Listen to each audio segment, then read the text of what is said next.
What's up, guys? CJ here from Appenzeller Training Systems. I want to drop you a quick video, and this is essentially a supplement to part 2 of our in-season baseball training series over on the blog at baseballperformancecoach.com. Now, I want to talk about this concept and this idea of in-season training goals, right? We all have training goals for the offseason. It's get faster, it's get stronger, it's get more powerful, increase exit velocity, increase ball velocity out of the hand, pitching velocity or throwing velocity. It's decrease 60 time, decrease 10-yard fly, whatever the case may be. But when it comes to in-season training, a lot of guys stumble around, hey, what should my goal be? What am I looking to accomplish? And I think really simply, 3 simple goals for in-season training is number 1, to show up consistently, right? We know that in-season training increases our likelihood of being injury-free throughout the season. We know it increases our opportunity to set up the next subsequent off-season, number 2. And number 3, we know that in-season training allows us to peak appropriately to maximize our performance late in the season. But it doesn't do any of those things if we don't show up consistently. So that's number 1.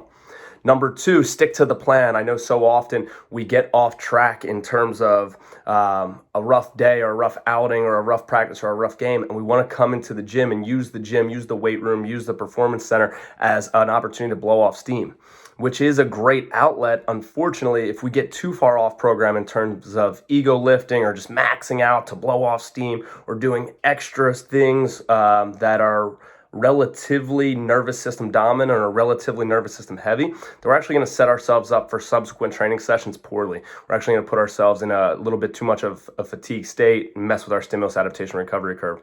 So work the plan. There's certainly times to take a step back and to do a little bit less, which we'll talk about in part 3 of the series. But in terms of going heavier or going more, probably not the best time to be doing that in season.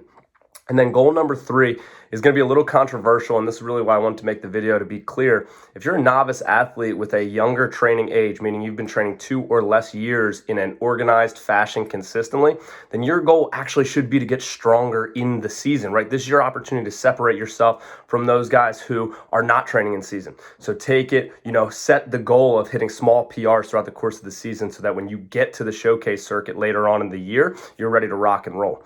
For my guys who have been training consistently in an organized program and making gains all off season for maybe 3, 4, 5 years, probably not the best idea for you to set the goal of hitting PRs, because you might not get there simply because it's going to take a little bit more to get you to those higher levels. But that's okay. That doesn't mean don't train in season. It just simply means shift your focus to being consistent, number 1, and number 2, staying on plan. Those are the 3 in-season training goals, guys. Let me know if you have any questions in the comments down below.